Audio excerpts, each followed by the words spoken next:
Olá, somos a Convatec e através do Convatec Class temos o prazer de estar juntos com você neste momento virtual.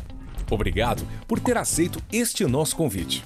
Vamos dar algumas orientações antes de começarmos. Interaja conosco através do chat com seus comentários. Gostamos muito de ver você por aqui. Para enviar suas perguntas aos nossos palestrantes, temos a opção de perguntas e respostas. Aproveite esta oportunidade. Se você estiver no modo reunião, certifique-se de estar com o áudio fechado e habilite apenas nos momentos sinalizados pelos organizadores do evento. Obrigado por isso. Agora, se estiver no modo webinar, não se preocupe, seu áudio e vídeo estão automaticamente desabilitados. Tranquilo, não? Se a tradução simultânea estiver disponível, este ícone irá aparecer em sua barra inferior de funções. Para habilitar a tradução em sua língua, acesse este ícone e selecione seu idioma. Que demais! Caso haja instabilidade de conexão ou você detecte algum problema no áudio ou vídeo, estamos atentos ao chat. Você pode nos ajudar e informar. Responderemos sinalizando o que pode estar acontecendo. Tomara que tudo ocorra bem com esta internet, não é? Aproveite este momento conosco. Afinal, distância não significa ausência. Convatec. Olá, boa noite. Meu nome é Mariana Datrino, eu sou enfermeira e assessora técnica da Convatec e em nome da nossa companhia agradeço a você por participar desse momento conosco. É um prazer recebê-lo aqui, esperamos que você aproveite e interaja com a nossa equipe e convidados de hoje. Esse é o EcoCare Webinar 2020, seja muito bem-vindo. O EcoCare é um encontro científico voltado aos profissionais de saúde que buscam melhorar sua prática na atenção às pessoas com estomia, que acontece há mais de 4 anos e já visitou praticamente todo o Brasil. Esse ano, por conta da pandemia, teremos um formato um pouco diferente. E dessa vez, vamos unir todo o Brasil de forma virtual em um só evento. E para você que ainda não teve a oportunidade, convido a todos a explorar o nosso centro de convenções virtual. Lá você pode encontrar documentação científica, ferramentas e catálogos para download e um quiz interativo. E é com muita alegria que essa nova versão tem o apoio das Sociedades Brasileiras de Cirurgia Oncológica, a Regional de São Paulo, e de Estomaterapia, a SOBEST. A nossa programação se inicia hoje e continuará amanhã no mesmo horário. Cada noite terá aproximadamente 1h30 de duração. E nesses 2 dias abordaremos temas importantes para a atuação dos profissionais de saúde. O nosso objetivo é compartilhar conhecimento e experiências clínicas para garantir uma intervenção resolutiva e, consequentemente, melhorar a qualidade de vida das pessoas com estomia. E agora, para iniciarmos o nosso evento, convido nossos líderes a nos dar as boas-vindas. Bruno Pinheiro, vice-presidente da América Latina e gerente-geral da Convatec Brasil. Mário Castro, diretor de marketing na Convatec para a América Latina. Elci Silva, gerente nacional de vendas da Convatec Brasil. E Paula Kaiser, que é gerente de marketing responsável pela franquia de cuidados com estomias e continência também na Convatec Brasil. Sejam bem-vindos.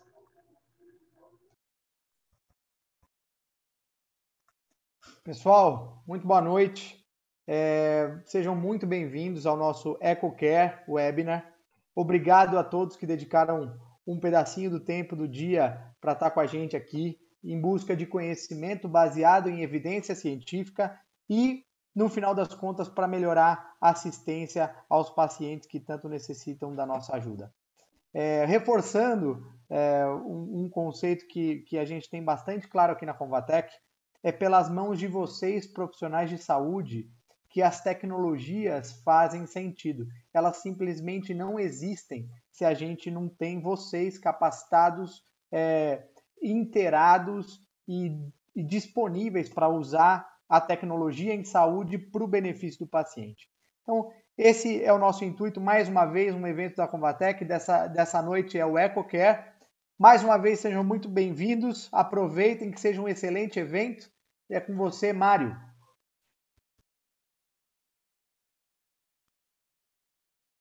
Está no mudo, Mário. Boa noite a todos. Os profissionais de saúde são nossos heróis, é verdade. É através de vocês, através das mãos de vocês, que nós somos cuidados, os nossos familiares são cuidados. Felizmente, nós também temos associações e sociedades, liderada também por profissionais de saúde que cuidam e apoiam os nossos heróis. Através da SOBEST, da SBCO, que tem um papel fundamental na criação de programas de educação, como os congressos, como os simpósios, webinars, que nós temos participado e temos apoiado. Reforço a nossa parceria e compromisso na construção de programas da Convatec, como o EcoCare, que nós vamos participar hoje e amanhã, o PEP, o GET, Grupo de Estudo em Tecnologia, entre outros que promovam conhecimento para os profissionais de saúde. Essa parceria ela nos leva, sim, a melhorar a assistência para o paciente e a otimização do sistema de saúde no nosso país. Por isso, muito obrigado pela presença de todos vocês. Desfrutem dos conteúdos. Elci, a palavra é contigo. Boa noite, pessoal. Primeiramente, agradecer a presença de todos aqui e aproveitando o gancho da fala do Mário, né, para agradecer todos os nossos palestrantes deste evento, e tanto os convidados como o time da Convatec, que irão compartilhar conosco, né, todo o seu conhecimento e, o mais importante, desde a perspectiva das necessidades dos nossos pacientes, que são, sem dúvida nossa, o nosso maior bem maior, né? E o mais importante, né, o foco principal da Convatec. Não tenho dúvida que vai ser um belíssimo evento. Agradeço mais uma vez a presença de todos. É com você, Paulinha. Obrigada, Elci. Pessoal, mais uma vez, sejam todos muito bem-vindos. É uma honra enorme recebê-los nesse encontro que propõe olharmos para uma mesma direção.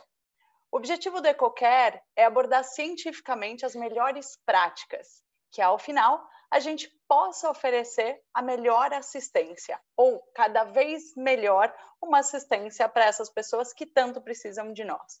No caso, hoje, as pessoas com estomia. Gostaria de complementar os agradecimentos que foram feitos aqui também para os nossos convidados, para as sociedades que estão apoiando esse evento hoje e para cada um de vocês que investiu esse tempo, para agradecer a equipe que tanto planejou, executou e divulgou também esse evento para que o EcoCare pudesse chegar até cada um de vocês. E, finalmente, eu não poderia estar mais feliz em dar início a mais uma edição do EcoCare. Aproveitem muito e até mais! Muito obrigada, pessoal. Ter uma estomia é algo desafiador e gera mudanças em diferentes aspectos do ser humano, podendo causar sentimentos contraditórios e até mesmo levar ao total isolamento social. Portanto, é fundamental priorizar o processo de adaptação, de reabilitação e ressocialização precoce. E para isso é necessário avaliar de forma holística e individual cada situação e, assim, realizar a prescrição fundamentada em evidências. A programação dessa noite tem como tema o cuidado no âmbito da estomaterapia. Vamos lá? Estamos em constante construção de melhores práticas assistenciais e métodos educacionais. No entanto, para que esse processo seja bem sucedido, é importante conhecer o perfil da nossa população, perceber suas necessidades e embasar o planejamento de ações de maneira efetiva. E para nos apresentar o perfil epidemiológico das pessoas com estomia no Brasil, tenho o prazer de anunciar a nossa primeira palestrante dessa noite, a enfermeira, graduada e pós-graduada em cuidados intensivos pela PUC Campinas e pós-graduada em estomaterapia pela Unicamp. E atualmente ela é responsável interina pelo programa de acolhimento Me Plus com Você na Convatec Brasil, Flávia Moraes. Flávia, seja muito bem-vinda. Obrigada, Mari. Boa noite, pessoal. Sejam muito bem-vindos ao nosso EcoCare. E eu vou falar um pouquinho para vocês sobre o perfil epidemiológico das pessoas com estomias no Brasil. E aí, né, o primeiro ponto que eu trago é que é um desafio muito grande, né, falar sobre o perfil epidemiológico no nosso país, assim como qualquer outro tema que requeira a sistematização das informações. E aí podemos levantar como alguns aspectos que interferem nessa sistematização a dimensão continental, a inexistência ou falha de registro, a dificuldade de comunicação e a disseminação de meios eletrônicos, por exemplo. existe, né, uma escassez na literatura específica. É claro que se a gente digitar no Google, e eu não sei se vocês já tiveram essa curiosidade, a palavra ostomy, por exemplo, aparece mais de 4 milhões de resultados, né, em menos de alguns segundos aí. Mas, quando a gente leva para o lado científico, existe uma escassez no perfil epidemiológico. Falta, né, então, um registro unificado das informações, e o que dificulta também é que a estomia, ela não é uma causa ou um diagnóstico, ela é considerada uma sequela ou uma consequência do tratamento. Então, isso também dificulta as informações quando a gente busca a estomia, né, o perfil epidemiológico da pessoa com estomia. E aí, a prevalência, né, desses dados em estomia, ele pode ser de duas formas, né? A direta, que são publicações muito regionais, quando o município tem o interesse em fazer uma caracterização demográfica, por exemplo, e através das associações, como, por exemplo, a Abraso. E indireta, né, com dados epidemiológicos da causa da estomia, como, por exemplo, as neoplasias, os traumas, as anomalias congênitas. E uma curiosidade que eu trago aqui, né, em relação à literatura, é que esse tema ele é mais comum na literatura médica, justamente, né, pela estomia ser uma consequência no tratamento.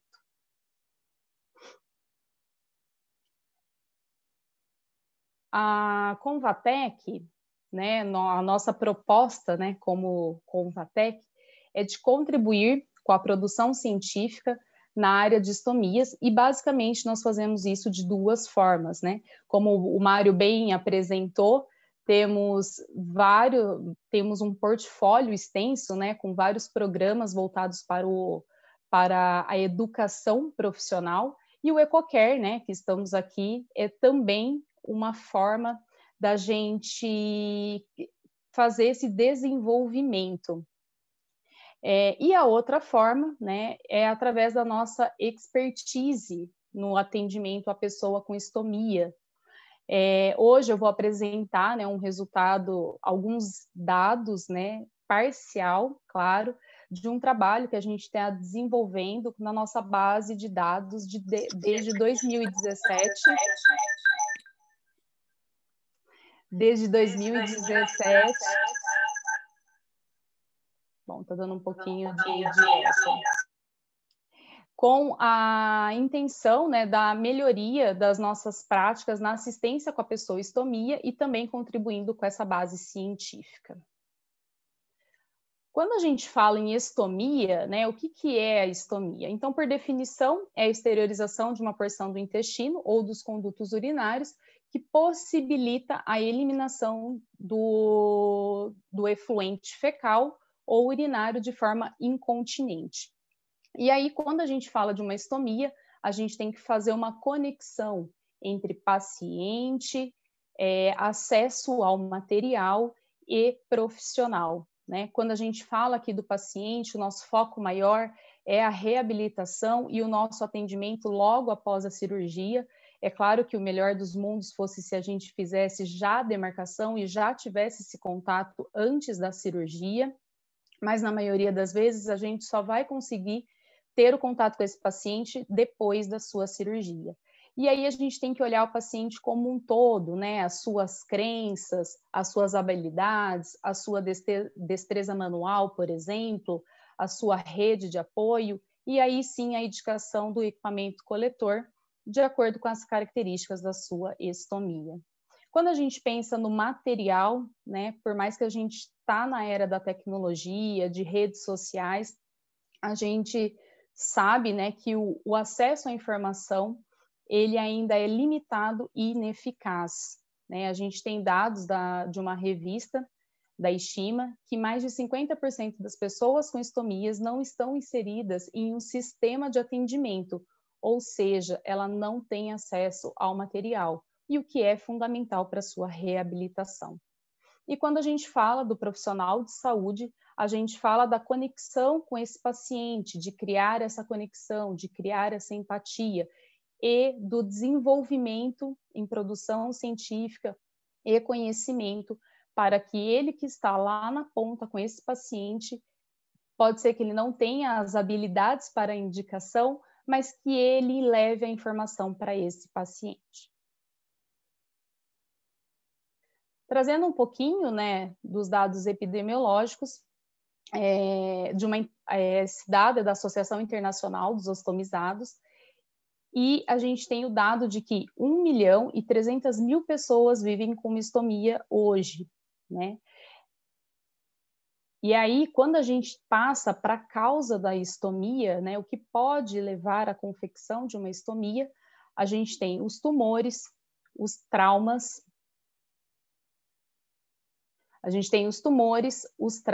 as doenças inflamatórias intestinais e as anomalias congênitas. Trazendo um pouquinho, né, quando a gente está falando aí do câncer, e ele ocupa, né, o primeiro lugar no mundo, tendo 18 milhões de casos novos por ano, 9,6 milhões de óbitos decorrido do câncer. E quando a gente pensa no câncer de cólon e reto, nós temos 1.800.000 ocupando aqui o terceiro lugar dos cânceres. Trazendo um pouquinho aqui para o Brasil, né, a estimativa para cada ano do triênio 2020-2022, nós aponta, né, a estimativa é de que ocorrerão 625.000 casos novos, né, e se a gente comparar com o triênio passado, nós temos um crescimento de 4,17%, que representa aí 25.000 casos novos a mais nesse triênio. O câncer de colo e reto abrange os tumores, né, que se iniciam na parte do intestino grosso, reto e ânus, e é também conhecido como câncer coloretal. E como ele é passível, né, de tratamento, como todos sabem, e parte desse tratamento, a estomia está inserida. Os dados do INCA, né, nos mostra que a incidência a incidência do câncer coloretal, né, ele entre homens e mulheres, ele ocupa aí o segundo lugar e não tem tanta diferença nos números, né, chegando a 20.540 nos homens e 20.470 nas mulheres, sendo as maiores taxas, né, do câncer coloretal no sul e no sudeste. Um dado também importante, né, é que aproximadamente, e a gente fala aproximadamente porque a gente tem essa dificuldade na literatura, de 100.000 pessoas com estomias hoje no Brasil. Quando a gente fala também na estomia, né, em si, a gente traz, né, dados da literatura que existe uma predominância na colostomia definitiva, independente da idade e do sexo. E aí, acerca desse dado, né, existem discussões acerca das inovações cirúrgicas, relacionadas a técnicas cirúrgicas, métodos, né, desenvolvimento de habilidades nos profissionais. E como já foi falado, né, como a estomia é uma consequência do tratamento, existe também uma discussão acerca das estomias como proteção da anastomose, fazer ou não fazer uma ileostomia ou uma colostomia temporária. E aí a gente pode levar um pouquinho para o lado da qualidade de vida, adaptação do paciente, né? Existe até uma informação, né, um dado, que faça-se, né, um estudo conversando com o paciente o que é melhor, se é uma ilio ou uma colostomia temporária. E no quesito câncer, né, as diretrizes da prevenção do câncer coloretal é o que mais é discutido. Trazendo um pouquinho aqui para vocês dos dados epidemiológicos, né, e do programa Me Plus com Você em 2019, a nossa base aí tem mais de 20 mil pacientes e está em constante crescimento, e eu vou trazer alguns dados aqui para vocês, tá? Em 2019, atendemos 48% do público no sexo masculino e 52% no sexo feminino. E as idades, né, que a gente tem aqui, a faixa etária é dos 50 aos 80 anos de idade.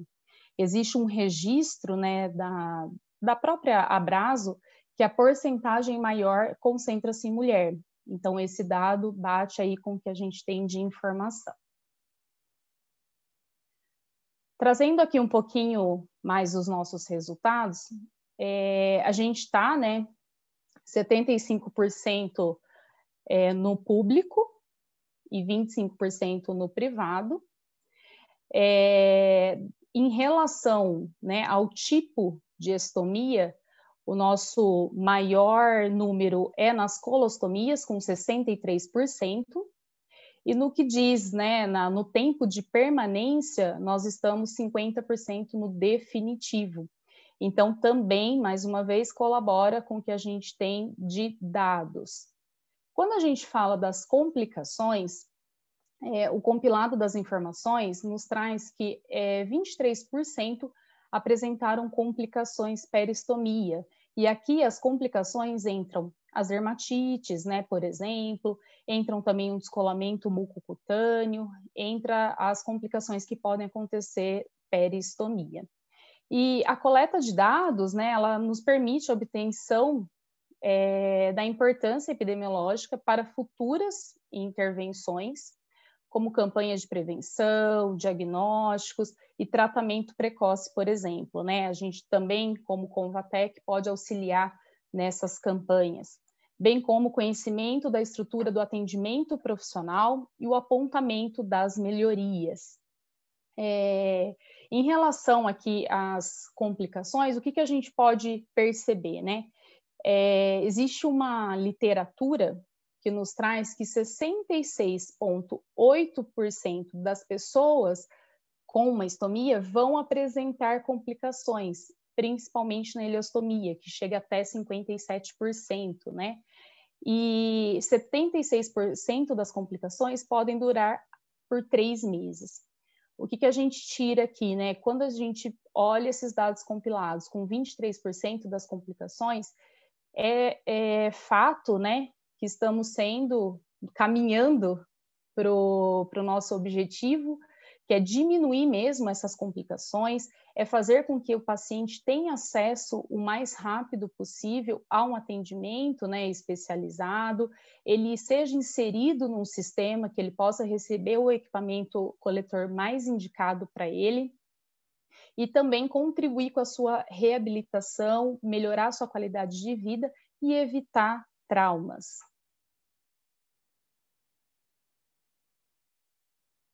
E aí, o que a gente pode concluir, né? Existe uma necessidade de uma maior produção científica, e aqui fica o meu convite, né, o convite da Convatec, para uma maior produção científica. Precisamos pensar em estratégias, né, de unificação de dados, disseminação da informação, estratégias pensadas na reabilitação, pensar o que a gente consegue fazer como profissional para diminuir esse tempo do paciente entre a sua alta hospitalar e um atendimento e uma indicação do equipamento coletor mais indicado. E também, né, a gente colocou aqui como próximos passos, que é a nossa finalização do nosso trabalho, e a gente espera, né, que ele nos aponte mesmo melhorias para que a gente possa sempre estar caminhando para a reabilitação, qualidade de vida dos nossos pacientes. A gente sabe também que a definição do perfil, né, dos pacientes, eles podem contribuir para a melhoria das práticas no atendimento prestado.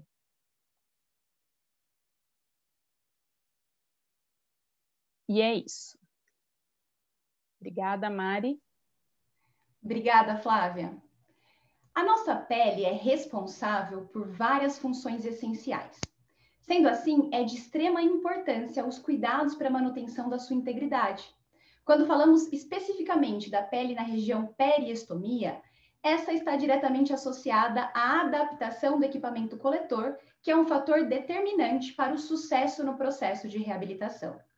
E para abordar o tema, a importância na manutenção da integridade da pele e a sua relação com o pH, convido a enfermeira estomaterapeuta Sobeste Rita Domanski, mestre e doutora em enfermagem pela USP, assessora técnica da Diretoria Superintendente do HU da Universidade Estadual de Londrina, coordenadora adjunta e docente do curso de especialização em estomaterapia da PUC Paraná, organizadora e autora do Manual de Prevenção de Lesões de Pele e Recomendações Baseadas em Evidências, membro titulado da SOBEST e pleno do WCT, e membro associado da SOBEND e do WOCM. Professora Rita, seja muito bem-vinda.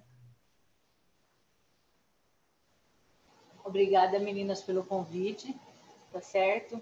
É um prazer estar aqui com vocês nessa edição bem diferente do que nós tivemos nas anteriores.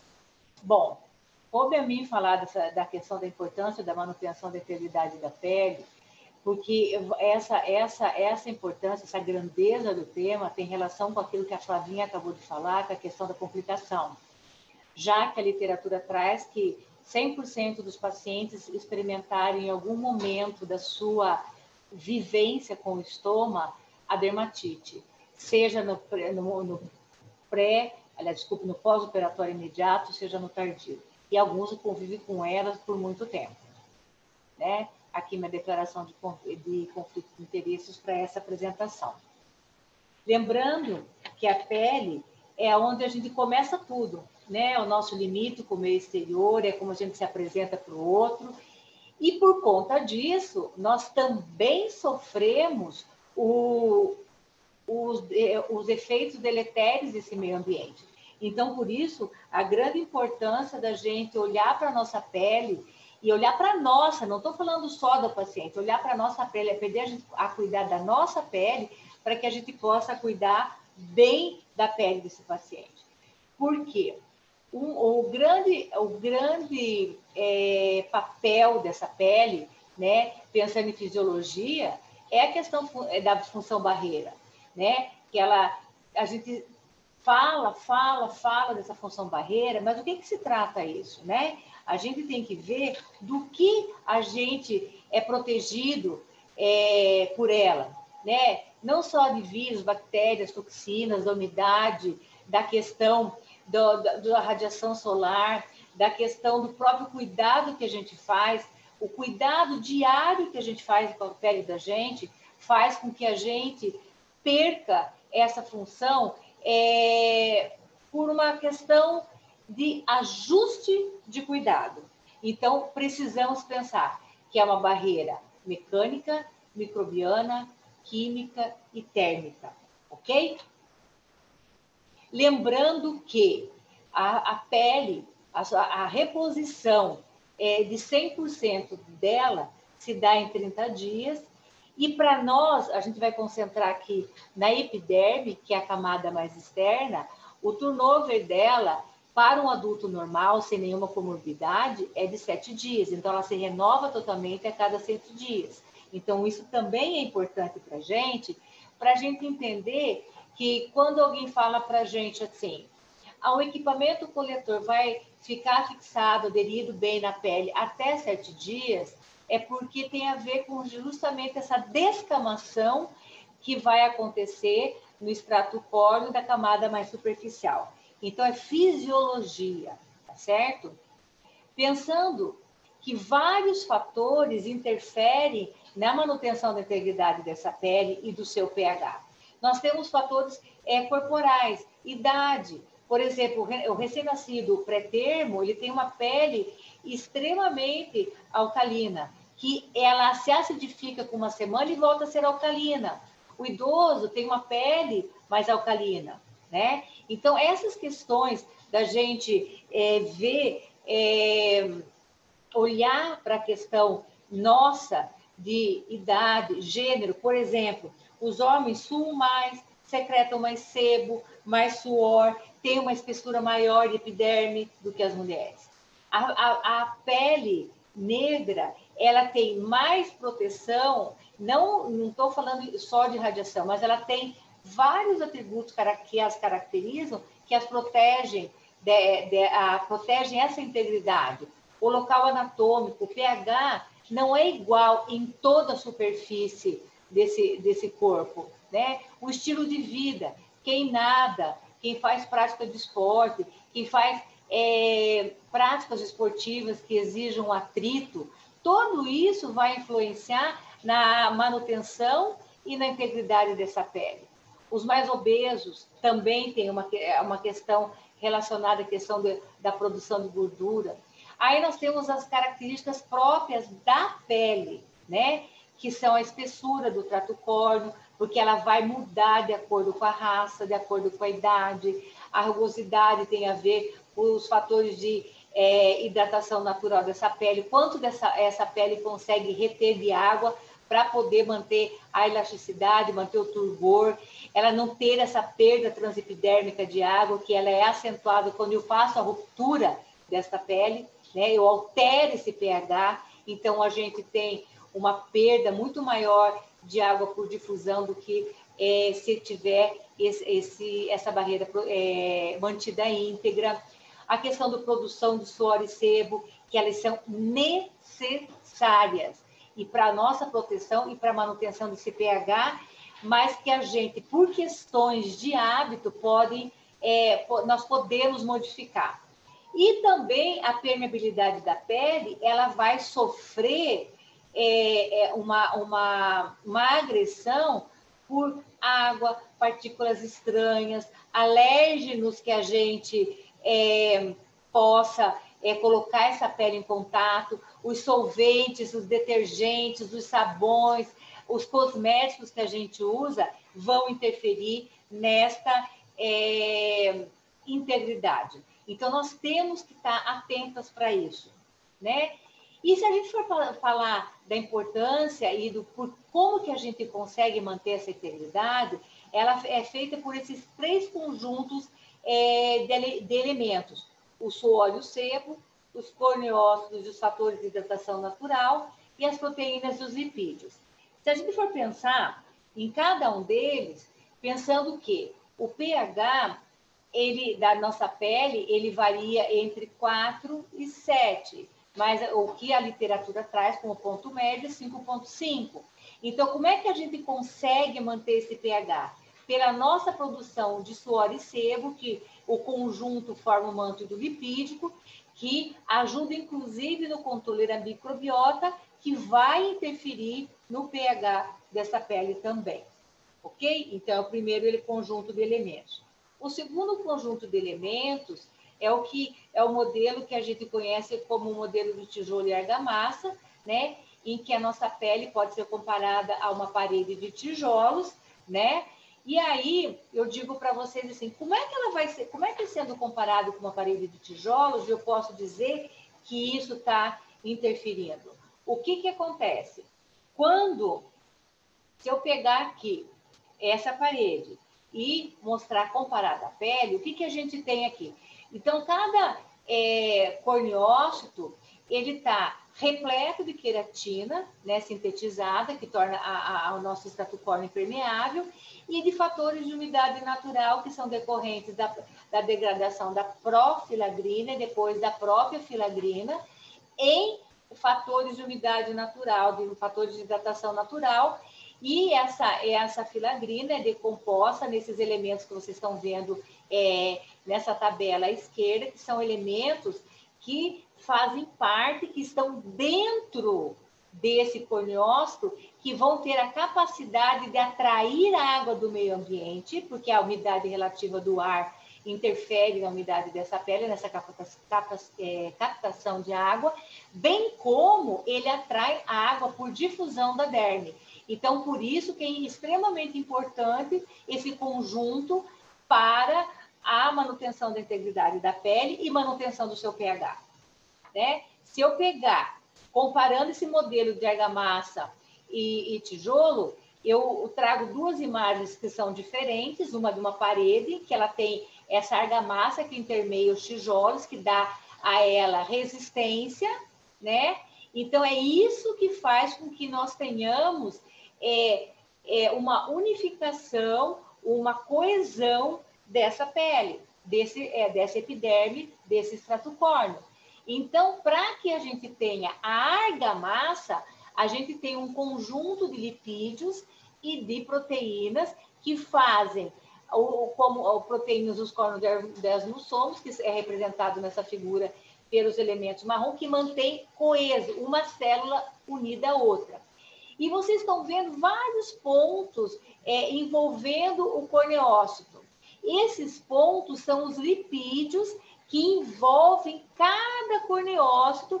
Então, e entre cada célula envolvida com lipídio, a gente ainda tem água e que são mantidas e transportadas pelas aquaporinas 3, que é um outro mecanismo que a gente consegue fazer e manter essa hidratação da pele. É importante a gente salientar que esses lipídios e essas proteínas, elas têm um processo de degradação natural, que vão fazer a descamação, como eu falei, mas a partir do momento que eu tenho uma alcalinização dessa pele, eu tenho uma protease e uma lipase, são enzimas que estão presentes ali, diferentes do aparelho digestório, que a gente tem lá no processo de digestão, que destrói esses lipídios e esses dermocromossomos. Então, aí você tem prurido, aí você tem descamação, aí você tem a ruptura desse extrato córneo. Vale salientar que 50% são ceramidas, 25% são colesteróis, 15% são ácidos graxos livres, que precisam de um carreador para poder ser colocado na pele. Não adianta aplicar óleo direto na pele, que eles não vão funcionar, ok? Então, como eu disse, o pH da pele proporciona a manutenção da integridade e a proteção microbiana. Como eu já falei para vocês anteriormente, isso aqui é só para vocês terem uma ideia. A gente tem, então, como eu disse no início, o pré-termo e o idoso com pele mais alcalinas, o prematuro e o atermo, eles têm uma acidificação com uma semana, com 7 dias de vida, e depois, com o passar do tempo, ele vai neutralizando esse pH, ok? E aí, como eu já disse para vocês, as nossas ações do dia a dia alteramos a integridade da nossa pele. Quando eu tomo um banho quente, eu já derreto primeiro o conjunto de elementos. Eu faço com que um banho quente com uma duração grande, eu faço o quê? Eu derreto com a água quente o meu manto hidrolipídico. Aí eu associo a ele um sabão que não tem, o sabão aqui eu quero dizer, o sabonete que eu uso. E um esfregaço, eles vão acelerar a ruptura dessa pele. E muitas vezes eu uso cremes hidratantes que não são ideais para a nossa pele. Então, por isso que nós precisamos conhecer esses elementos para que a gente possa cuidar melhor da nossa pele e, consequentemente, do nosso paciente. É importante aqui dizer o papel desses sabonetes. Eu só trouxe aqui, tem outros estudos que falam que, preferencialmente, nós devemos usar sabonetes líquidos. Primeiro, porque a gente não troca fora com ninguém mais da família, né? E segundo, porque o sabonete em barra, ele precisa de mais soda para ele ficar sólido. Então, ele vai ficar, consequentemente, com um pH maior, né? E esse pH maior, como eu disse para vocês, eles aumentam a atividade daquelas enzimas que digerem lipídios e proteínas. E aí, aqui, eu trouxe só um resumo de um estudo feito em Curitiba, com 70 marcas de sabões, que as pesquisadoras, num raio de 7 quilômetros do hospital X em Curitiba, compraram todas as marcas de sabonete disponíveis nessas farmácias, que é quando a gente fala assim, olha, o senhor traz um sabonete para o seu familiar, a pessoa vai na farmácia mais próxima e compra um sabonete e traz para o paciente. Então, foi com essa ideia que elas fizeram um estudo. Daí elas perceberam o quê? Elas primeiro separaram os infantis. tanto os infantis em barra, que eram 47 marcas, dos líquidos, que eram 20. E olha o pH deles, todos acima de 7, tá? Tanto dos líquidos quanto dos em barra. E dos em barra muito mais do que os em líquido. Aqui, eles separaram o grupo de antimicrobianos. Eram 17 sabonetes, 14 em barra e 3 líquidos. E aí vocês veem que a gente tem nos em barra muito mais sabonetes com um pH acima de 10, e nos líquidos você já tem um que está acima de 7 e um que está com um pH um pouco mais próximo do pH dessa pele, ok? E aqui a gente tem os síndices. Síndices que eles querem dizer que são formulações de detergentes sintéticos. Eles têm baixa saponificação, 10% só de sabonete. Então, hoje, a linha da dermatologia, a linha cosmética, tem colocado que nós deveríamos usar os síndices muito mais do que os sabonetes em barra e em líquidos. E aqui você já vê um sabonete em barra com pH mais próximo do nosso pH da pele. E aqui já os líquidos, como eu falei, que tem a vantagem de ser líquido, ter menos, já são mais próximos do pH da pele. Eles não têm, a maioria deles não tem pigmento, porque pigmento e fragrância são irritantes para essa pele. Então, com isso, a gente consegue manter o pH dessa pele quando a gente faz a higienização desses pacientes. Uma outra questão que a gente tem falado bastante é a questão do grupo de hidratação tópica para a pele. A gente tem 4 grupos hoje. O quarto já não é do nosso interesse, que é mais da questão da cosmética mesmo, da questão de reposição de colágeno, de elastina e outros elementos. Mas os 3 primeiros são extremamente importantes para nós. Por quê? Os umectantes são aqueles que eles captam a água do meio ambiente e ajudam a reter água, aquela que vem da derme. Os emolientes, eles já têm lipídios na composição. Então, eles reparam, eles preenchem os espaços daqueles lipídios que nós retiramos da pele. Então, para o paciente que a gente não vai colocar nada aderido à pele, nós podemos usar uma combinação de cremes que tenham tanto emolientes quanto umectantes, porque um vai atrair e vai manter a água lá, e outro repõe os lipídios, então mantém a estrutura funcional dessa barreira. O oclusivo ele já forma uma barreira hidrofóbica na superfície do estrato córneo, evitando a perda de água da epiderme e, consequentemente, a questão da penetração de alérgenos e agentes irritantes para essa pele. Nesse quadro aqui, eu trago para vocês alguns conjuntos de elementos que vocês podem olhar nos produtos que vocês usam para assistência a esses pacientes que estão em uso. Então, por exemplo, vocês vão ver que nesse grupo, vocês vão ver que a dimeticona, por exemplo, ele é emoliente e oclusivo, né? Vocês vão ver que a glicerina, ele pode ser um umectante, como ele pode ser um emoliente, né? A gente vê a lanolina também como emoliente e um oclusivo, né? Então, isso é importante para que a gente saiba aquilo que a gente está utilizando na pele do nosso paciente. Por quê? Porque esse paciente, ele já tem uma polifarmácia, muitas vezes, tópica, ele já usa algum corticóide, alguém passou uma pomadinha, então ele está sujeito à ação desse conjunto de possibilidades tópicas e que vão alterar a estrutura, vão deixar mais fina, vão diminuir a perfusão, vão aumentar a oleosidade, então vão descamar essa pele, e isso a gente já faz nesses pacientes. A gente também tem a ação da polifarmácia oral e injetáveis. Pense nos nossos pacientes internados. Antibiótico, né? A gente tem os antidepressivos, os antipsicóticos, diuréticos. Hoje nós estamos enfrentando com o Covid a questão das drogas vasoativas. Por quê? Porque elas sequestram da pele, elas fecham a periferia, a gente diminui o quantitativo de O2 circulante. Consequentemente, essa pele vai sofrer dano. Então, a gente tem que entender, por exemplo, os antineoplásicos, por exemplo.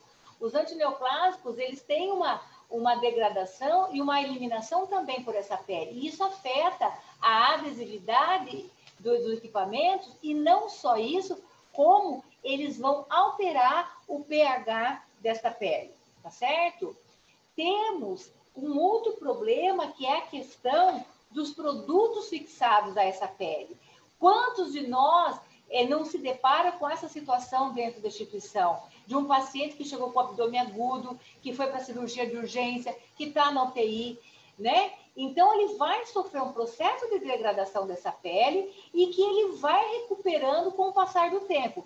Entretanto, a gente tem que estar alerta para que a gente consiga dar conta da manutenção da integridade quando eu faço o banho desse paciente, quando eu uso o creme protetor, quando eu uso um selante de pele, para que eu possa proteger essa pele da ação, da nossa própria ação. Porque ela pode até parecer iatrogênica, mas naquele momento ele precisa daquilo. Então, nós precisamos dar conta desta pele.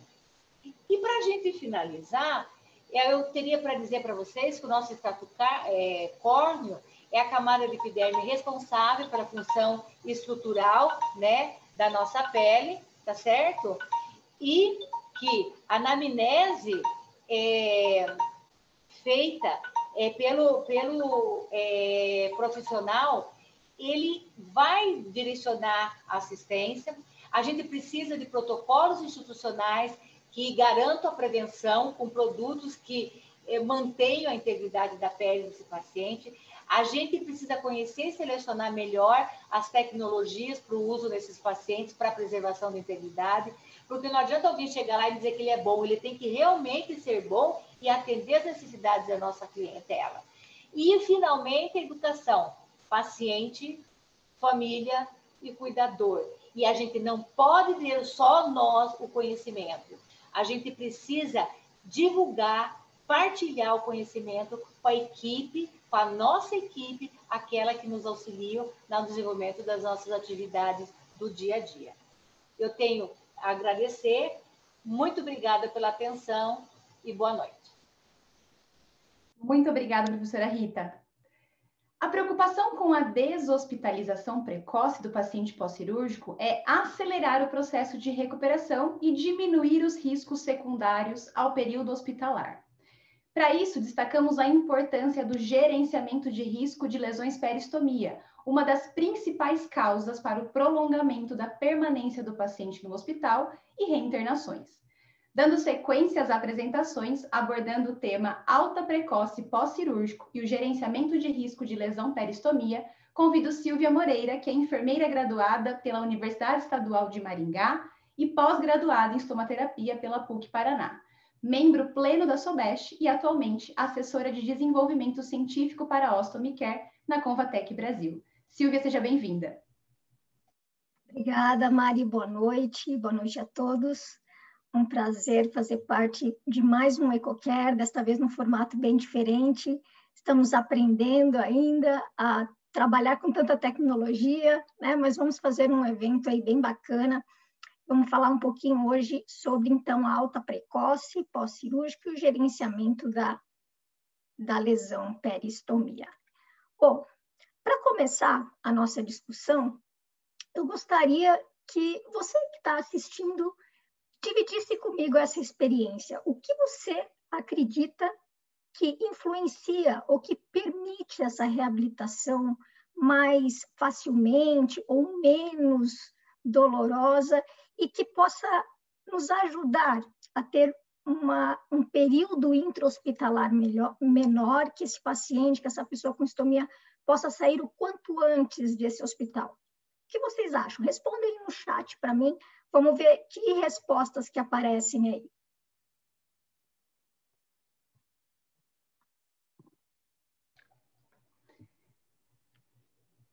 Pessoal, é o momento da gente poder interagir agora. Coloquem aí no chat respondendo a pergunta da Silvia. Apoio psicológico, que eu já estou vendo aqui. Alimentação, nutrição, educação. Bom. Muito bem, pessoal. Assim como a nossa prática clínica, como também a literatura, ela sempre reforça, então, a importância na escolha do equipamento coletor, né? Como principal fator nessa contribuição do processo de reabilitação e do período intra-hospitalar. Tanto é que assistimos às apresentações anteriores, a Flavinha falou um pouquinho para nós sobre o perfil da população, a doutora Rita nos falou um pouquinho sobre o cuidado da pele e o quão importante é manter essa pele saudável para que, de verdade, esse paciente tenha um processo de reabilitação de uma forma mais tranquila, né? E escolher o equipamento coletor é algo também desafiador para o profissional de saúde. Nós temos diversos modelos e tipos de resina, de equipamento coletor, mas ele influencia, sim, muito neste processo. E prova disso, eu vim aqui também hoje, não só como enfermeira, estomaterapeuta que sou, mas também como uma pessoa que tem uma estomia, que tem uma ileostomia por doença de Crohn há mais de 20 anos. E aqui eu trouxe um pouquinho da minha vida, da minha história, para que vocês percebam o quão importante foi para mim ter uma avaliação adequada e ter uma indicação de um produto adequado. Quando eu fiz a minha cirurgia, eu tinha 17 anos. Uma garota cheia de sonhos, cheia de planos para o futuro. E se eu não tivesse a possibilidade de uma assistência adequada e ter a segurança de um equipamento que me proporcionasse, então, fazer tudo aquilo que eu planejei para a minha vida.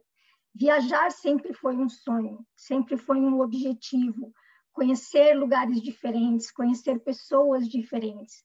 E toda essa segurança de um equipamento que pudesse proteger a minha pele me fez se aventurar aí por grande parte dos lugares onde eu tive o prazer de conhecer. Então, imaginem vocês, por exemplo, como uma pessoa poderia seguir a sua vida, sonhar, trabalhar, viajar, ter uma vida social, ter uma vida íntima, né? Poder continuar as suas atividades cotidianas com situações como essas que nós podemos ver aqui nas fotos. Claro que essas fotos é algo extremo, né? São pessoas que não têm acesso ao equipamento coletor. Essas fotos foram retiradas da internet, a gente pode buscar, né? Como a Flavinha falou, quando nós jogamos lá estomia no Google, né? No tão famoso tio Google, ele nos mostra várias imagens como esta. Isso aqui é uma realidade, infelizmente, para nós também, né? No nosso país. Entender um pouquinho, ter uma visão um pouco distinta da necessidade, do quão importante é esse equipamento neste processo, faz total diferença na nossa assistência. Então, qual que é a principal função desses equipamentos? É manter a proteção da pele, né? Manter a pele saudável. Porque se a pele não está saudável, eu crio um ciclo vicioso. Eu vou gastar mais produto, porque aquele equipamento não vai ter a adesão suficiente para manter essa proteção, né? E eu tenho os vazamentos, tenho o desconforto. Como já foi comentado, o índice, né, de complicações nessa população é altíssimo. Muitas pessoas com estomia, muitas vezes, acreditam que essa lesão faz parte da estomia, que é normal, e não é, né? Então, tamanha a importância desses equipamentos, tamanha a importância da nossa assistência. E aí, se nós nos questionarmos e falar, poxa, mas qual então que é o equipamento coletor adequado? O que significa ter um equipamento coletor adequado? É aquele que realmente nos garanta esse selo seguro, esse isolamento. Eu não posso ter contato do efluente com a pele. No momento em que esse efluente entra em contato com a pele, eu, consequentemente, terei uma lesão de pele. Então, o equipamento coletor adequado é aquele que vai abraçar, isolar essa pele peristomia do efluente. Esse é o nosso grande desafio, né? E aí, para fazermos isso, temos que ter em conta da individualidade. As pessoas são únicas. Nós vamos encontrar aí distintas situações. E qual que é a nossa vivência, muitas vezes, no local de trabalho? É encontrar um único equipamento para atender a todos, né? E normalmente, ou na grande maioria das vezes, se não sempre, eu não vou atender todas as necessidades, porque as necessidades são distintas, né? Entender cada necessidade é o papel do profissional de saúde, porque eu comparo sempre os equipamentos coletores como os sapatos. Se eu chegar hoje num polo de distribuição, numa unidade básica de saúde ou no hospital, vendendo sapatos, como se fosse agora um uniforme novo para a instituição, e eu vendesse apenas um tamanho, um formato e um modelo de sapato para todo mundo, com certeza não iria servir para todos, né? Para alguns ia ficar apertado, para outros ia cair do pé. Então, isso também iria causar grandes complicações, porque aqueles que perdem o sapato no caminho pode torcer o pé, aquele que está usando o sapato muito apertado vai ter calo, vai ter lesão, vai ter ferida nos pés, né? Então, o nosso planejamento ou o nosso gerenciamento dos produtos ou daquilo que eu tenho à disposição para atender os meus pacientes na minha instituição, primeiro, como disse a Flavinha no início, conhecer o perfil da minha população. Quem eu estou atendendo? Que características tem esta população? E aí sim, eu posso fazer um levantamento de que tipo de material e quantidade de material eu preciso para atender a minha população. Então, a redução de risco é pensar no equipamento coletor como principal função na proteção da pele e a individualidade de cada um também na nossa prescrição, né? Então, assim como os nossos pés têm distintos tamanhos, formatos, né, particularidades, e aí que bom se nós tivéssemos a oportunidade de colocar os pés numa forma e nossos sapatos fossem personalizados. Imaginaram que maravilha seria isso? Eu acredito que nesse momento as mulheres que estão assistindo estão imaginando um conforto tremendo se eu tivesse um sapato na medida certa, no formato do meu pé, né? Porque mulher sofre com sapato normalmente, né? Então, que bom se nós tivéssemos essa oportunidade. Pode ser que exista para alguns, né? Assim como os nossos pés, os nossos abdômenes ou as nossas estomias também têm tamanho, formatos e particularidades diferentes, que nós temos que levar em consideração, então, no momento da escolha desse equipamento. E aí nós podemos falar que os equipamentos, eles também têm que ter essa conformabilidade com essas particularidades. Lembrem que eles têm como objetivo gerar o selo seguro, fazer o isolamento do efluente com a pele peristomia. Então, nós vamos encontrar situações, por exemplo, onde equipamentos planos não conseguem gerar esse selo seguro. Eles não conseguem fazer essa conformabilidade. E o paciente vai ter vazamento, vai ter lesões, não vai sair de casa porque tem medo que a bolsa se despegue, se descole e gere alguns acidentes, né? Então, aqui, lembrando que a avaliação desse paciente é algo complexo, né? A avaliação do paciente leva em consideração diversos aspectos emocionais, as características do paciente, como, por exemplo, como que eu vou orientar uma pessoa com estomia que não tem destreza manual, que não consegue recortar uma base adesiva. Eu tenho que encontrar uma tecnologia que seja mais adequada a essa necessidade. E existe no mercado, né, que são os equipamentos moldáveis, por exemplo, que eu não preciso usar a tesoura, que eu posso moldar com as mãos. Então, o profissional de saúde, ele também tem a obrigação, e este é o momento de compartilharmos os nossos conhecimentos. Lembrem que o chat, lá o pessoal está respondendo todas as perguntas, aproveitem esta oportunidade, porque nós temos a obrigação de difundir, então, essas informações para que todos conheçam o que há de tecnologia no mercado hoje e como eu posso ter acesso a essas tecnologias para encontrar realmente aquilo que é mais adequado a cada situação, né? E também tem os aspectos da estomia, que são características que nós vamos falar um pouquinho mais logo. Pensando nessa complexidade toda, que é a avaliação do paciente e a prescrição do equipamento, a equipe da Convatec criou uma ferramenta de apoio. Eu lembro que esta ferramenta ela não substitui de forma alguma a avaliação completa do paciente. Ela é apenas um suporte, um ponto inicial, principalmente para aquelas pessoas que não têm tanta vivência clínica e que estão iniciando aí o atendimento para os pacientes com estomia, né? Então, essa ferramenta, ela se chama Algoritmo de Indicação de Tecnologia da Convatec. É um algoritmo com 3 parâmetros de avaliação, onde nós vamos cruzar os dados e encontrar a tecnologia mais adequada para aquela situação. Então, por exemplo, nós vamos trabalhar com a altura da estomia. Qual é a altura da estomia? Se ela tem alto perfil, se ela é protrusa, se ela é baixo perfil, plana ou retraída. Outro aspecto que nós vamos ver é o ângulo de drenagem, por onde sai o efluente, que é um aspecto, muitas vezes, por falta de prática e por falta de conhecimento mesmo, nós não temos essa atenção, né? A gente olha lá, a estomia tem uma protrusão, coloca um equipamento plano e sempre tem vazamento e a gente não consegue entender até o momento em que vemos que a saída do efluente não está a 90 graus. Ela está muito próxima da pele e acaba infiltrando por baixo desse equipamento. Então, o ângulo de drenagem é outro aspecto muito importante que nós temos que ter atenção e que vai nos ajudar na utilização deste algoritmo, se ele é centralizado ou ele é lateralizado.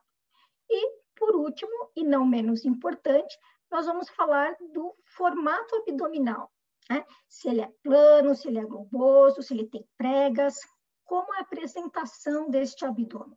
São os 3 parâmetros, então, que nós vamos trabalhar, tá? Então, o contorno abdominal também tem as suas particularidades. Bom, vamos fazer um caso prático aqui para a gente perceber como que eu trabalho, então, com essa ferramenta. Nessa situação, por exemplo, nós temos uma estomia que tem uma protrusão, que tem um ângulo de drenagem lateralizado e que está localizado dentro de uma prega cutânea, né? Então, vamos lá jogar no nosso algoritmo para a gente ver que tipo de equipamento seria o mais adequado nessa situação, por exemplo. Então, vamos lá. Encontramos onde indica a altura da estomia retraída. Opa, não é retraída, né? Era protrusa. Vamos lá. Teve um errinho aqui, gente, perdão. Vamos lá, vamos imaginar, então, que ele é retraído para a gente não perder a linha do raciocínio. Eu peço perdão pelo erro, acontece.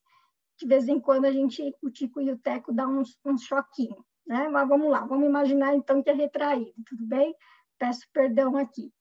Ângulo de drenagem lateralizado. Cruzamos os dados e nós temos então o tipo de equipamento coletor mais adequado para essa situação de estomia retraída com ângulo de drenagem lateralizado. Opa, mas a gente está esquecendo aqui do contorno abdominal. O contorno abdominal, na verdade, ele vai nos indicar se o equipamento aqui mais adequado é de uma peça ou de 2 peças. Então, como eu tenho uma estomia dentro de uma prega cutânea, a preferência aqui seria, então, um equipamento de uma peça, porque ele é mais flexível, tudo bem? E aí, dentro dessas tecnologias que nós temos, então, dos equipamentos ou bases adesivas planas, moderadas, convexa moderada e convexa rígida, nós temos todo o portfólio da Convatec. Essa informação com a especificação de cada convexidade, para que serve, por que elas são diferentes, vocês vão encontrar lá na nossa plataforma, onde vocês fizeram as inscrições para esse evento.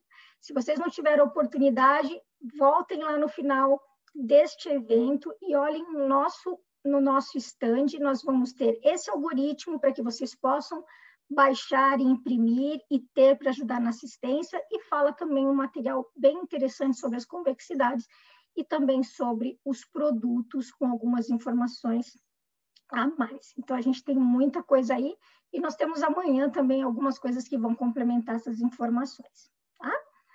Gente, plataforma está lá à disposição, entrem, usem o espaço, tem muita informação aqui, tem muita coisa interessante que vocês podem usar no dia a dia de vocês, na assistência, né? E nós ficamos aqui também à disposição para tirar as dúvidas. Vamos ficar aí mais um pouquinho hoje, né, Mari? E amanhã a gente tem também aí toda a programação amanhã. Aproveitem, porque foi preparado com muito carinho para todos vocês. Obrigada, Mari. Perfeito, Silvinha, muito obrigada. Pessoal, e quando as complicações cutâneas, peristomia, estão presentes? O que fazer? Recomenda-se a utilização de uma ferramenta de avaliação e classificação que padroniza a linguagem dos profissionais e, com isso, a construção de protocolos torna a assistência mais eficaz. Ao trabalhar com instrumentos validados, espera-se uma efetividade nas ações da equipe e um melhor gerenciamento dos recursos. Para nos apresentar o tema Instrumentos SACS, padronização de linguagem na classificação de lesões peristomia, convido a autora da tradução e adaptação cultural do instrumento SACS para a língua portuguesa, a enfermeira estomaterapeuta Tissobeste Néria Invernizzi da Silveira, que é mestre em educação para profissionais de saúde e coordenadora do curso de especialização em estomaterapia pela Faculdade Kleber Leite, em Santo André. Néria, é um prazer recebê-la, seja bem-vinda. Boa noite a todos. É um prazer estar aqui. Muito obrigado pelo convite e pelo prazer também de eu poder desfrutar um conhecimento que veio se somando aos poucos, e que finalmente eu venci e eu consegui ver uma coisa que só existia no exterior vir para o Brasil. Então, além das complicações de pele e peristomia, as outras complicações, elas acontecem também. E, mediante a isso, a gente vai ter a oportunidade... Opa, não está indo...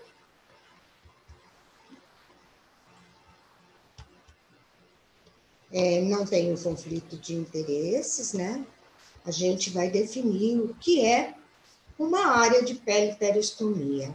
Já a nossa querida, que eu não posso deixar de citar, a professora Isabel Cesaretti, ela classifica a relação de área peristomia de 20 centímetros quadrados. Isso ela fez essa classificação, gente, em 1997. Já em 2011, um italiano, ele fez essa mesma definição a partir do quê? Da borda da estomia, você tem 7,5 centímetros ao redor da estomia para considerar uma pele peristoma, dando, então, essa condição de como que nós vamos classificar e como que vai ser a extensão dessa classificação. Todo mundo sabe que no pré-operatório, que é a demarcação, a integridade da pele, que a professora Rita falou, e a gente estar sempre atenta o que vamos colocar para manter essa integridade de pele. Porque pós-cirurgia, pós a estomia, a pele tem que estar íntegra, ela não tem que ter evidências de hiperemia, a epiderme dela não pode ter perda e também não ter nem pruído, nem calor, nem dor.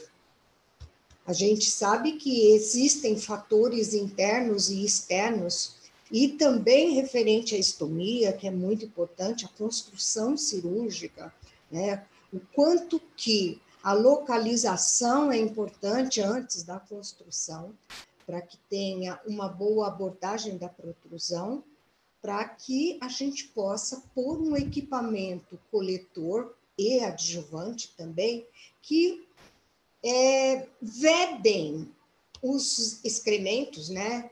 As nossas eliminações, tanto fezes como urina, sem causar danos na pele.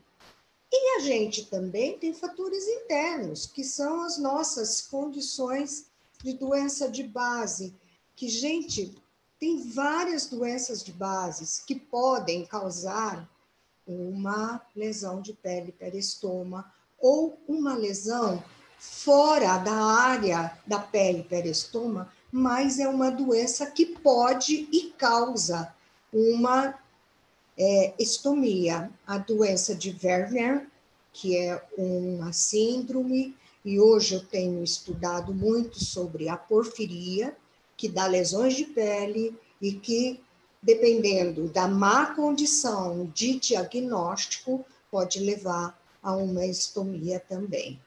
E claro que tudo isso a gente pode ter na literatura, através do livro da professora Vera, onde nós temos várias colegas que já escreveram muito bem sobre isso. Mas o nosso foco em questão, e que já foi colocado, as complicações de pele e peristoma. Então, tem vários autores que eles tentaram definir já há algum tempo que as lesões nos Estados Unidos, independente do lugar, ocorrem entre 10% a 70%.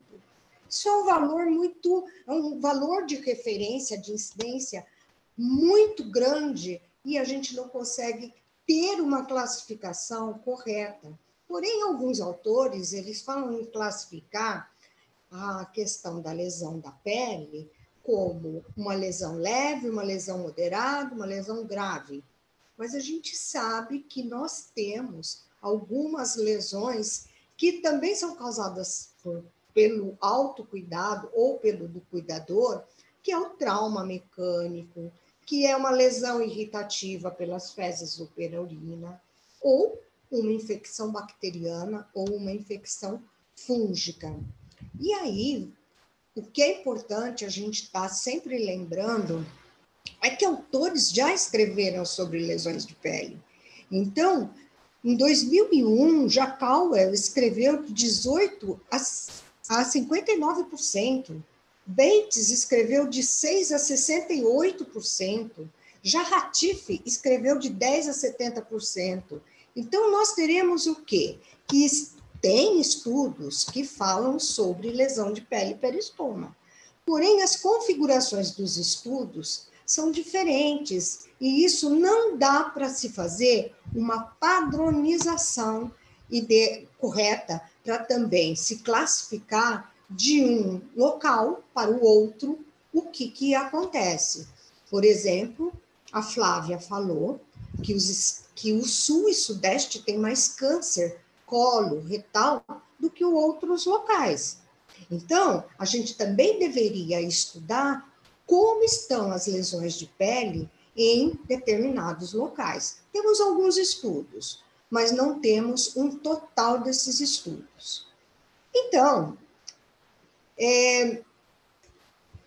7 enfermeiros estomaterapeutas e 4 cirurgiões, eles resolveram estudar as lesões da pele e peristoma com o objetivo de classificar essas alterações de pele.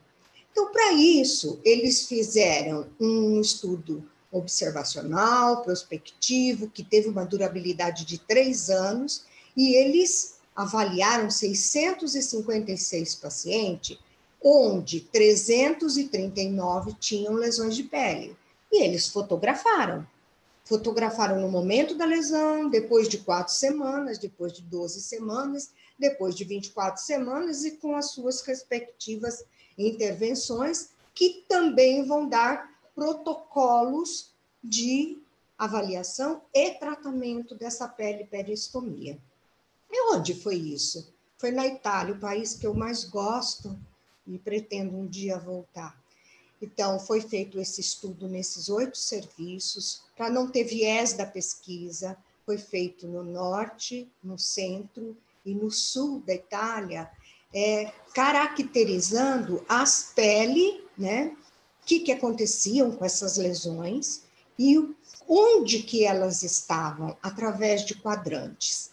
Isso foi publicado numa revista italiana, a revista de coloproctologia italiana, e esses mesmos autores italianos, eles fizeram a publicação na revista OWM, Ostomy Wound Management, que é dos Estados Unidos, onde a gente sabe que o inglês é a língua que mais se usa no mundo inteiro, através de comércio e através da educação, e eles fizeram esse trabalho ser publicado. E nessa publicação, nós tivemos uma enfermeira, né, Bates, que é uma enfermeira que sempre trabalhou com lesão de pele, e ela aplicou este instrumento chamado SACS, ensinando as enfermeiras a utilizarem os SACS, e aplicando esse instrumento de avaliação das lesões peristomas. Ou seja, através desse instrumento que tinha a classificação pela lesão e a localização da lesão, 166 enfermeiras estomaterapeutas fizeram um treinamento, uma capacitação, mas todas elas tinham mais de 2 anos de experiência em estomia. E dessas 166 enfermeiras estomaterapeutas, elas fizeram 880 comentários qualitativos sobre o instrumento. Então, esse instrumento, para usar uma linguagem padronizada no mundo inteiro, fez a classificação e fez a topografia mediante a face de um relógio, classificando como L o tipo da lesão e T o tipo de localização, ou seja, da topografia, sendo que o T1 é entre 12 e 3 horas, T2 entre 3 e 6 horas, T3 entre 6 e 9 horas e T4 entre 9 e 12 horas. E se toda a área periperistoma estivesse lesada, ela seria denominada de T5. E aí me perguntam, por que você se apaixonou por esse instrumento? Então, eu comecei a trabalhar com estomias, pessoas com estomias. Em 88, tive a minha experiência. Em 2008, eu conheci o SACS através do Congresso Internacional. Em 2011, a Convatec, que tem o domínio desse instrumento, trouxe ele para o Brasil com uma tradução livre. E, em 2015, eu tive a oportunidade de fazer a tradução e adaptação cultural desse instrumento para a língua portuguesa. Porque o que eu fazia no passado, mediante ter uma estomia? No próprio prontuário, eu desenhava a estomia e demarcava aonde estava essa lesão com outro tipo, outra cor de caneta. Então, através desses estudos, de pesquisas, de tradução e adaptação cultural, ele tem etapas para ser traduzido do inglês para o português do Brasil, porque o inglês é a língua franca. Então, o que aconteceu? Nós pegamos o instrumento original, demos para 2 tradutores, esses 2 tradutores fizeram a tradução e nós, como autores, eu e a minha orientadora de mestrado, nós fizemos a síntese dessas traduções. Depois da síntese dessas traduções, nós pegamos as traduções em português e mandamos para outros 2 tradutores, chamado retrotradução, na etapa da pesquisa, para fazer a tradução do português para o inglês. E seguindo o quê? Que a síntese dessas traduções novamente seriam feitas pelo autor e dessa síntese das traduções, que não foi difícil, foi de acordo com as etapas de uma tradução e adaptação cultural, foram os juízes avaliando esse instrumento. Esses juízes eram 7 pessoas, tem sempre que ser em número ímpar, e experts na área de estomia. E, tanto na Turquia quanto no Brasil, o índice de validade de conteúdo, que está aí em vermelho, como IVC, ele foi 1, ou seja, existe uma validade para a gente poder utilizar esse material que é o instrumento SACS. Parou aí? Não, nós temos que fazer a concordância entre os interobservadores. Esses interobservadores foram 2. Mas aí eles já estavam com os instrumentos saques traduzido, tá? Onde L1 era hiperemia, L2 lesão erosiva, L3 lesão ulcerativa, L4 uma lesão ulcerativa com tecido inviável e LX, que era uma lesão proliferativa com granuloma ou implantes de células de neoplasia peristoma. E os quadrantes foram mantidos quadrantes como face de um relógio. E então, mediante uma estomia, esse desenho que está do nosso lado esquerdo, tem uma estomia que tem uma lesão de pele e tem a identificação dos quadrantes. Então, nessa identificação de quadrantes, a gente pode ver que está em toda a área peristomia. Porém, que tipo de lesão é essa? Essa é uma lesão irritativa e ela é considerada no SAPS uma L2, uma lesão erosiva, porque você perde a camada superficial da epiderme, mas não atinge o tecido subcutâneo. E para também a gente classificar todos os quadrantes. E, por fim, o registro dela, que é L2PV.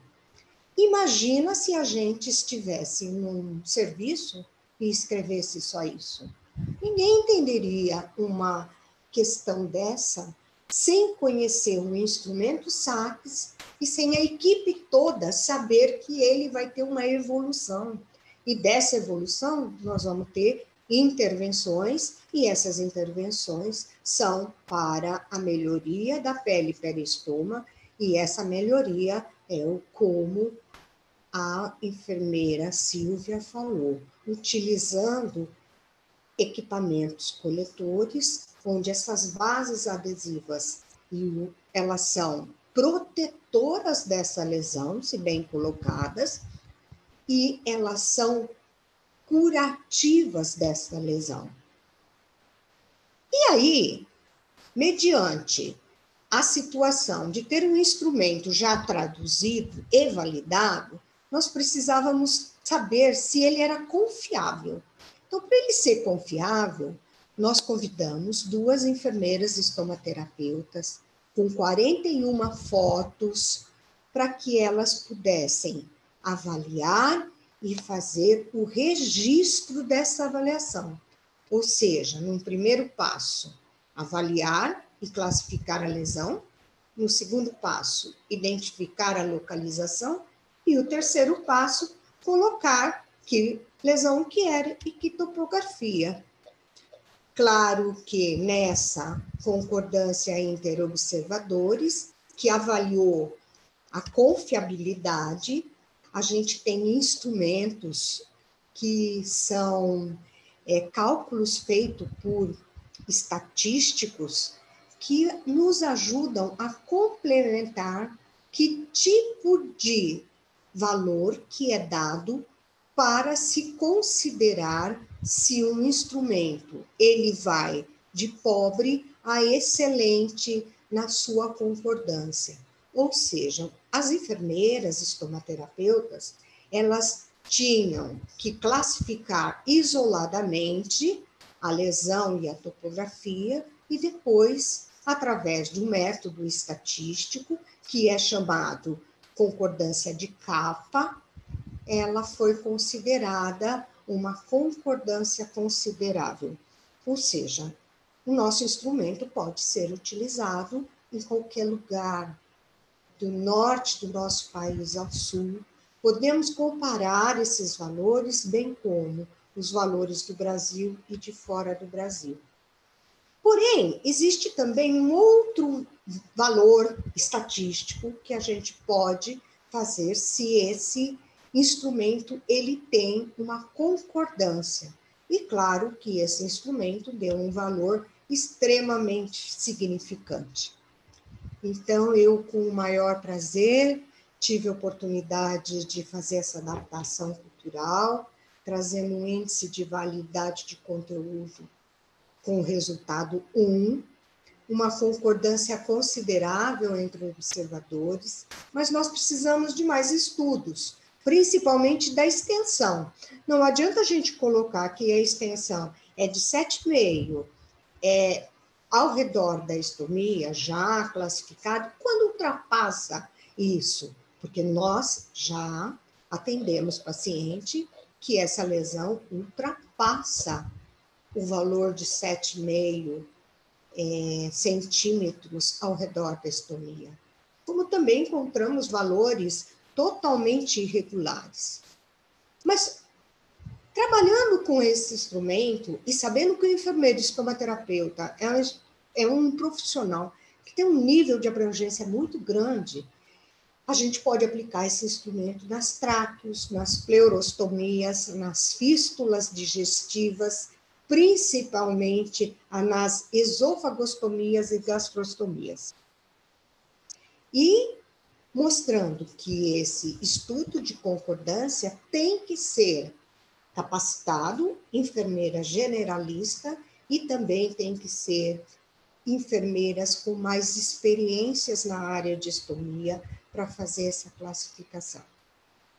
Por que isso? Porque teve um estudo nos Estados Unidos por uma psicóloga que trabalhou com enfermeiras generalistas, enfermeiras com experiências em estomia e com os pais das crianças, através de fotografia. Chama Kapadosky. Ela foi capaz de mostrar que tanto o enfermeiro generalista como o pai, ou os pais, ou os cuidadores, ou o próprio paciente, ele pode identificar, e ele identifica a lesão periperistoma, e ele pode procurar um serviço tão rapidamente, ou pode ter uma orientação somente pelo aquilo que a gente está fazendo hoje, trabalhando online, né? E que eu acho que é o futuro bem grande, esse tipo de atividade. O instrumento SACS, então, ele é um instrumento que ele parece um cartão de crédito e que na frente ele tem as figurinhas das lesões e a classificação e a determinação dela, e atrás ela tem o quê? A topografia, aonde está instalando esta lesão. É como se a gente tivesse aquele cartão de lesão por pressão. Só que na questão de lesão de pele periostoma, a gente vai comparar isso, e nessa comparação a gente vai trazer as 3 etapas do instrumento SACS. A primeira, avaliando e classificando lesão. A segunda etapa, observando aonde que ela se localiza.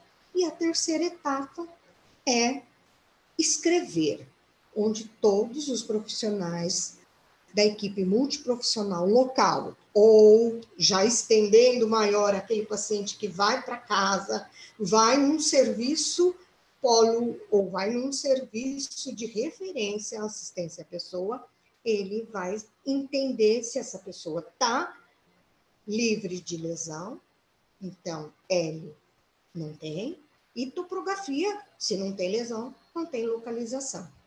E para isso a gente aproveitou e trouxe alguns desenhos que podem mostrar para a gente como que a gente pode fazer esse tipo de trabalho. É uma estomia que a gente apresentou, ela está com a pele hiperemiada, mas a pele está íntegra, então ela é L1. Seguindo mais em frente, o que a gente observa? Que é uma lesão erosiva. Então, ela envolve a epiderme, mas ela tem só parte da espessura parcial, não chega a ir para a derme, para ter esta pequena lesão que foi classificada pelos italianos, autores italianos, Bosio, de lesão erosiva. E se a gente observar direitinho, é isso mesmo. E quando a gente tem dúvida, a gente está em equipe multiprofissional. É interessante reconhecer isso. E essa outra lesão? Aí vocês vão falar, didaticamente eu coloquei na ordem. Didaticamente está na ordem, mas é uma lesão ulcerativa, porque é uma lesão aberta que já perdeu parte das estruturas superiores da epiderme e já está numa condição de até ter sangramento. Então, é uma lesão ulcerativa. Didaticamente, então, nós teríamos a lesão L3 de classificação. Enfim, uma lesão ulcerativa que não tem tecido viável, ou seja, é uma lesão ulcerativa com tecido inviável. Eu vou ter que ter mais tempo nas nossas intervenções, porém, eu tenho uma classificação L4. E, didaticamente, a gente escolheu um outro tipo de lesão, uma granulomatose, ao redor da estomia, da pele periostomia, que é considerada uma lesão proliferativa, ou seja, tem um crescimento anormal presente, que pode ser por uma hiperplasia, que pode ser por um granuloma, que pode ser por uma neoplasia, ou outro tipo de tecido que a gente pode reconhecer e, de momento, não identificar, e a gente volta para uma equipe multiprofissional através de essa nova forma de estudar, de passar conhecimento, que é através da internet e através da fotografia, que é a fotografia utilizada há muito tempo. Se não era fotografia, eram desenhos. Inicialmente, quem fez mais desenhos mostrando as questões dos nossos corpos também foi um italiano, né? Nosso pintor que fez a Capela Sistina, e ele, então, fez muitos desenhos mostrando como o nosso corpo é. E, por fim, a gente vai mostrar quais são os quadrantes que essas lesões que nós apresentamos agora há pouco. Como definição de quadrante, aparentemente, é muito fácil, a gente não vai trabalhar muito com isso, com exemplos. Mas gostaria muito de falar, como a gente viu, que existe lesão que ela está, às vezes, no quadrante superior esquerdo, IT1, que seja de 12 a 3 horas, e conjuntamente no T2, ou seja, no quadrante inferior esquerdo, de 3 a 6 horas. É como se a gente está vendo um paciente cabeça e pé, no sentido longo caudal. Tá bom? Então, o instrumento SACS nos dá isso, 3 passos, que precisam ser aprendidos, que precisam ser discutidos, que precisam ser treinados, que precisam ser capacitados como enfermeiras habilitadas já há algum tempo em estomia e enfermeiras generalistas, porque é um instrumento de fácil aplicação e que pode ser utilizado em todo o território nacional e nos dando dados comparativos com outros países, como foi feito na Turquia, nos Estados Unidos e na Itália. E o Brasil agora também possui a sua tradução cultural dentro de todas as etapas de pesquisa científica. E eu agradeço e eu estou à disposição para quem precisar, e com o objetivo também de fazer estudos multicêntricos. Obrigado. Tenham uma boa noite. Muito obrigada, professora Néria. E assim encerramos o nosso primeiro dia do EcoCare. Excelentes apresentações, agradecemos a todas as palestrantes pela contribuição na construção do nosso conhecimento. Em nome da Convatec Brasil, agradecemos a você que se inscreveu e permaneceu conosco participando dessa discussão científica sobre os cuidados à pessoa com estomia. Lembre-se que amanhã continuaremos as discussões e serão abordados temas sobre o cuidado intra-hospitalar, como a demarcação pré-cirúrgica e o impacto no processo de reabilitação, a estomia no tratamento oncológico e a apresentação de uma ferramenta de suporte para as equipes de saúde na atenção à pessoa com estomia. Muito obrigada pela presença e até amanhã.